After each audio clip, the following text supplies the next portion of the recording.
शेवटचा पर्याय म्हणून मी वाघाच्या डोळ्यात बोटे घातलेत 2.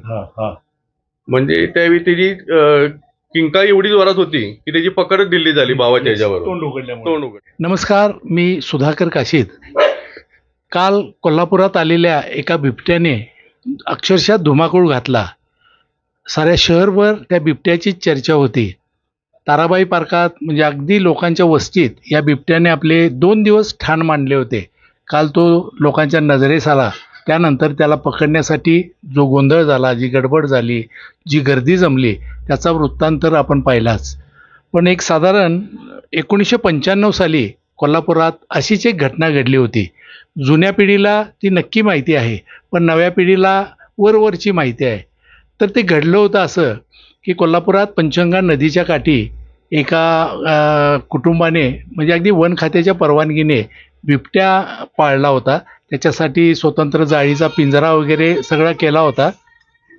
पण हे तिघंजणं, अमोल सरुडकर, सोमनाथ सरुडकर आणि रोहन तोडकर, हे तिघं मग एक साधारण यांची वय 9 ते 10-11 या वयाची मुलं, शाळकरी मुलं, तो बिबट्या पाहायला, म्हणजे प्रत्यक्षात जरी वाघ म्हणत असले तरी तो बिबट्या होता, पाहण्यासाठी तिथे गेले. आणि त्या बिबट्यानं आपल्या पंजानं यातल्या सोमनाथ सरुडकर या शाळकरी मुलाला त्याच्या मानेवर हे काय म्हणतात तो आपला पंजा टेकवला. त्यानंतर या दोघांनी म्हणजे अमोल सरुडकर आणि रोहन तोडकर या त्यांच्या 2 भावांनी त्याला पाठीमागं ओढून घेऊन त्याचा जीव वाचवला. आणि कोल्हापुरात ही घटना खूप गाजली. प्रजासत्ताक दिनाला या तिघांचा कलेक्टरांच्या हस्ते सत्कार करण्यात आला. यातले सोमनाथ सरुडकर म्हणजे प्रत्यक्ष ज्यांच्यावर बिबट्यानं हल्ला केला होता तेही आज आहेत. आणि त्या बचाव मोहीम म्हणजे त्यांच्याबरोबर गेलेले आणि प्रत्यक्षात आपल्या भावाला बिबट्याच्या तावडीतून सोडवलेले अमोल सरुडकरही येत आहेत. आता जर आपण त्यांच्याच तोंडून हा जर सगळा त्यावेळचा वृत्तांत ऐकला तर तो अधिक म्हणजे अगदी वस्तुस्थिती दर्शक होईल. आता आपल्यासोबत आहेत अमोल सरुडकर. नमस्कार, माझं नाव अमोल सरुडकर. साधारणतः तो 1995चा काळ होता. त्यावेळी आम्ही पूर पाहण्यासाठी गेलो होतो.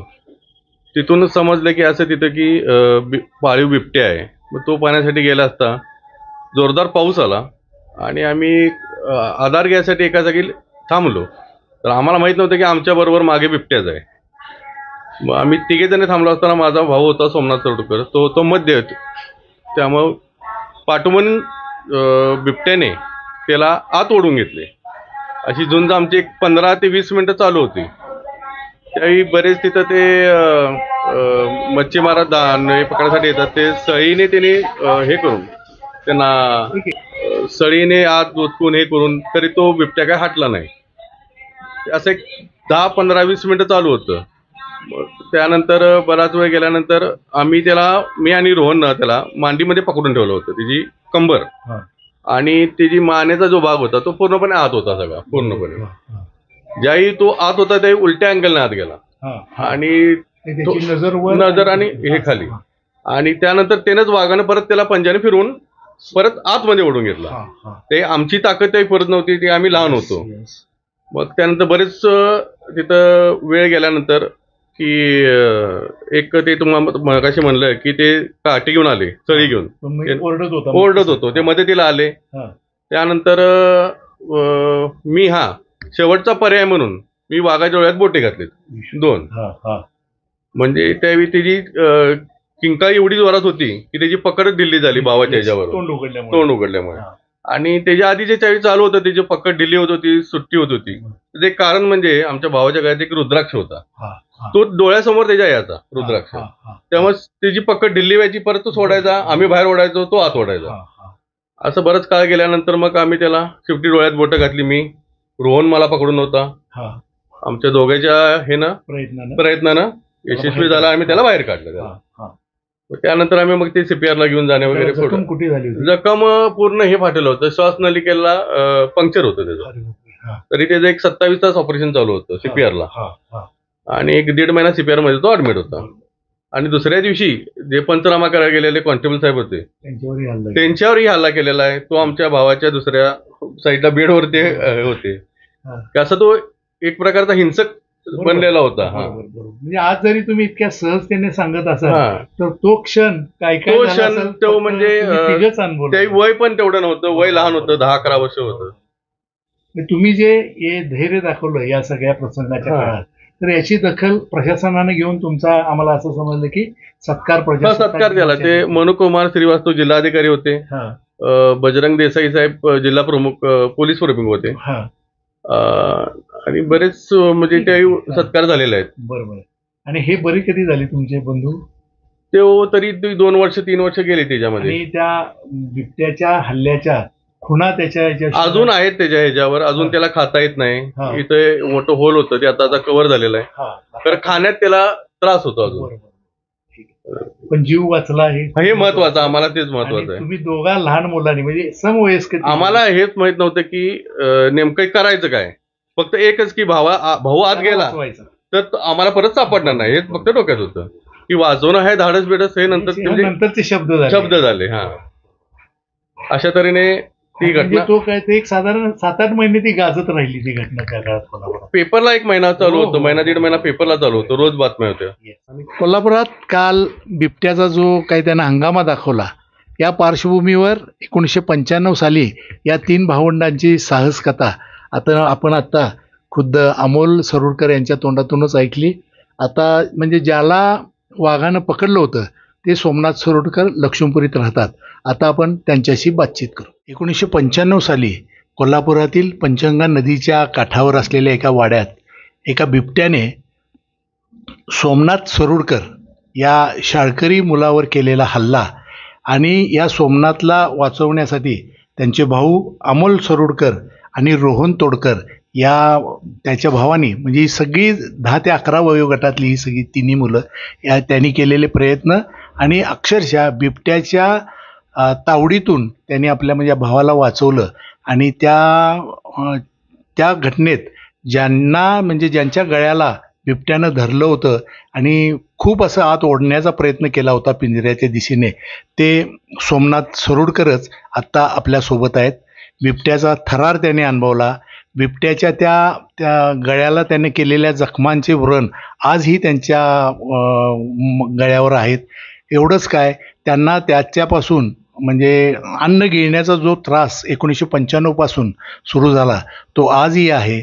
आणि त्या समोर बिबट्या म्हणजे काय असतो, बिबट्याची पकड काय असते आणि त्या बिबट्याच्या पकडीतून सुटणं म्हणजे काय असतं हे या सोमनाथ सरोडकरांनी अनुभवलेलं आहे. ते प्रत्यक्षात जे सोमनाथ सरोडकर बिबट्याच्या तावडीत 15 ते 20 मिनटं होते, तेच आता आपल्याला त्यावेळची ती भयकथा त्यांच्या तोंडून ऐकणंच अतिशय योग्य होईल. पूर बघायला गेलेलो आणि पाऊस आला म्हणून आम्ही त्या वाड्यात गेलो. पण त्या साईडला बिबट्या बघितल्यानंतर ज्यावेळी दुसऱ्या बाजूला आलो त्यावेळी त्यांनी पाठीमागून डायरेक्ट अटॅक केला. आणि इथे ज्यावेळी मला मानेला हे केलं, पंजे मारले आणि ज्या ताकदीनं त्यानं ओढलं, आत ओढून घेण्याचा प्रयत्न केला, त्यावेळी ते सगळे ग्रिल तुटले. आणि त्यानंतर मला कंबरेपर्यंत त्याने खेचलं.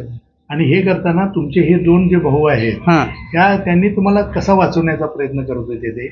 ते काय होत होते, माझ्या गळ्यात एक रुद्राक्ष पण होता आणि त्यांनी काय केलं, माझे पाय सोडले नाही. म्हणजे तिकडून महत्वाचं ओढत होता आणि तुमचे दोन्ही भाऊ तुम्हाला पाय खेचून तिकडे जाऊ देत नव्हते.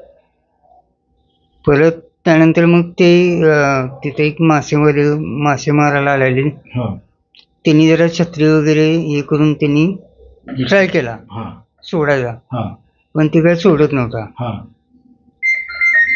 मग परत थरार किती वेळ सुरू होता? मला इथं पंजे मारल्यानंतर मी बेशुद्ध झालो. मग त्यानंतर त्या रिक्षावाल्यानं डायरेक्ट हे केलं, CPR. आणि ही दोघं मला बाहेर काढून सांगायला गेले. घरात सांगायला गेले. त्यांनी डायरेक्ट CPRला नेलं. तिथे ते डॉक्टर अभय चौगुले किंवा गांधी सर, त्यांनी लगेच ट्रीटमेंट चालू केली. एक 6 महिने तरी मी दवाखान्यात होतो. हा. आणि त्यावेळेपासून जो तुम्हाला त्रास श्वास घेण्याचा किंवा हो. अन्न घेण्याचा त्यावेळेपासून सुरू होय झाला, होय आणि ही तुमची तब्येत त्यामुळेच म्हणजे त्यामुळे पोटभर अन्न कधीच पोटात न गेल्यामुळं, हा फर्स्ट मध्ये नाही. न गेल्यामुळं हा. तुमचं वजन किती यानं घटलेलं आहे तरी निम्मं आता झालं? 38 आहे. 38 आहे. म्हणजे 65-70 वजनावरून तुम्ही हा, आता 38 वरच स्थिर आहे ते. म्हणजे असं मला म्हणायचं की आता तो बिबट्यानं जवळजवळ 25 वर्षावरील केलेल्या वादाचे हे परिणाम तुम्ही परिणाम. आजही भोगत आहेत. त्यांच्या गळ्यावर बिबट्यानं त्यांना धरलेल्याच्या खुणा आहेत, त्याच्या दाताचे व्रण आहेत. म्हणजे बिबट्यानं पुढच्या पंजानं त्यांचं तोंड आत ओढून घेत होता आणि त्या बिबट्याचा जो जबडा असतोय त्या जबड्यात यांची मान होती. त्या खुणा आजही आहेत. म्हणजे ह्या खुणा ज्या ज्या वेळा ते पाहतात, त्यांचे कुटुंबीय पाहतात, त्यावेळी त्या बिबट्याची भयग्रस्त आठवण त्यांना कायम होते. आता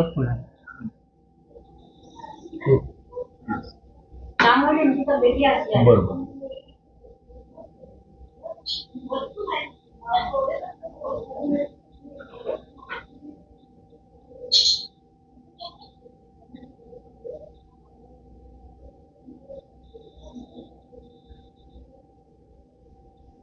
ही थरारक घटना अनुभवणारे सोमनाथजी आजही त्या जुन्या आठवणी आल्या की त्यांचा थरकाप उडतो अशी अवस्था आहे.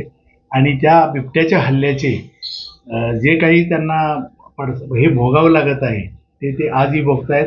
त्यांना खूप वेळ च्यवरण केल्यानंतरच त्यांना घास गिळता येतो. श्वासाची अवस्था काही काळ तीच होती, त्यामुळे त्यांची तब्येत घटली आहे. पण एक खूप चांगलं म्हणजे त्यांचे प्राण वाचले आणि सगळं त्यांनी पुढचं जग ते सगळं पाहू शकले. तर या बिबट्याचे त्यावेळेच्या 1995च्या बिबट्याने कोल्हापुरात केलेल्या हल्ल्याचे हे एक साक्षीदार आहेत. साक्षीदारच्या अर्थाने की त्यांनी खूप त्याचं परिणाम वाईट भोगलेले आहेत, स्वतः त्रास सहन करून घेतलेला आहे.